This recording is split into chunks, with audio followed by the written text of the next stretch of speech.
me guess, you spend all this money shopping for new planners. It's time to get your money's worth using every little bit of every planner. I always used to skip calendar pages and leave them empty, but this ends now. Stick around for ways to put them in the good news.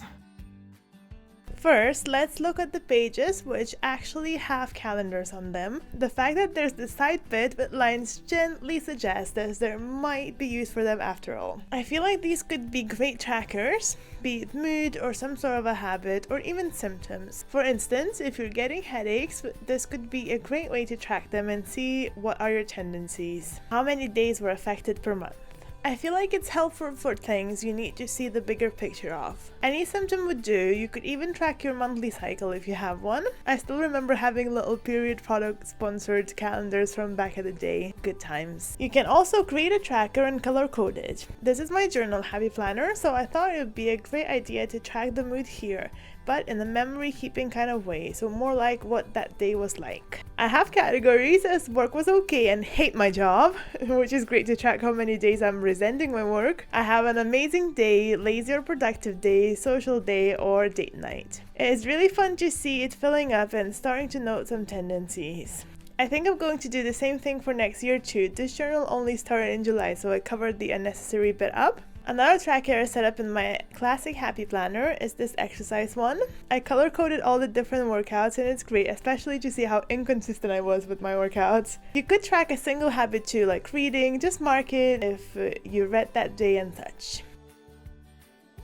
Speaking of memory keeping and journaling, I feel like these next calendar pages are perfect for that. I'm not sure what they initially intended for, but I'm guessing it's maybe to track appointments and birthdays and such, and I actually love having a yearly view, as whenever I book some sort of an event in advance, I always forget when it is and have to look through all the emails only to forget afterwards again. I love using these to track events and such, and whenever something is happening spontaneously enough, I put it down there too, just to have almost like a contents page, so I can then navigate through the journal faster whenever I'm feeling sentimental, which is all the time. I try and use the washi to mark little holidays too, although I'm not sure if I'll continue with that, and then sprinkle some of the seasonal stickers. I don't want to use them excessively given that I don't know what that day will bring. If you don't have that many events to track, especially if there's another planner, you can use these pages as a goal breakdown sort of thing. Hear me out. I'm a huge believer in the fact that every massive goal can be broken into tiny little achievable steps. And me, as a planner-obsessed person, I feel like that's an inspired idea, and I cannot believe I've not thought of it sooner. If you have a fitness goal, you can break it down into little workouts and add one for each day. Or if you need to write an article or a dissertation, you can divide it into words and mark down the exact number of words you wanted to write a day. I'm sure you'll find a way to mark it whenever that's finished. I'm also noting down video ideas and sticker sheets I need to make in my social media planner.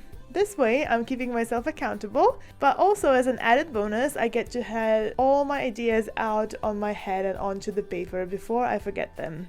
It's very freeing. You can also track house chores and that. You can mark when you change the sheets, which for me is definitely not frequently enough, or when you last change your toothbrush head and little things like that.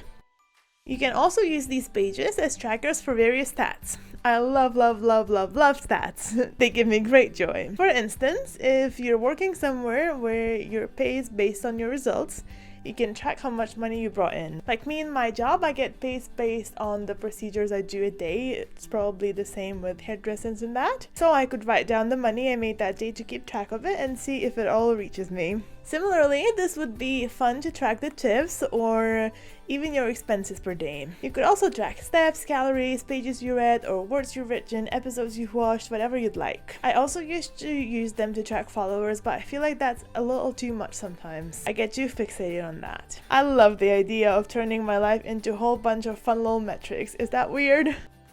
Finally, these would make very fun memory keeping pages to make various lists. You can even come up with a theme for the month and track that one thing that month. For instance, one month could be songs you've listened to or favorite podcast episodes, or just an episode you've listened to that day. Alternatively, you could choose one YouTube video a day and track that. You could even print out little thumbnails to put in there.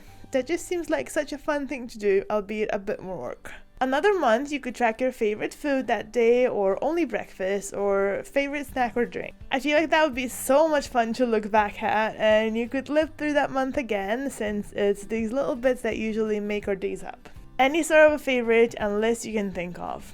It would only take a second, but your planner would be filled with joy. I would love to know if you guys have been using them. Please let me know in the comments down below. If you're intrigued by habit trackers, I have a video of 5 ways to incorporate habit trackers in your habit planner. Watch that one next, and I shall see you in my next craft session.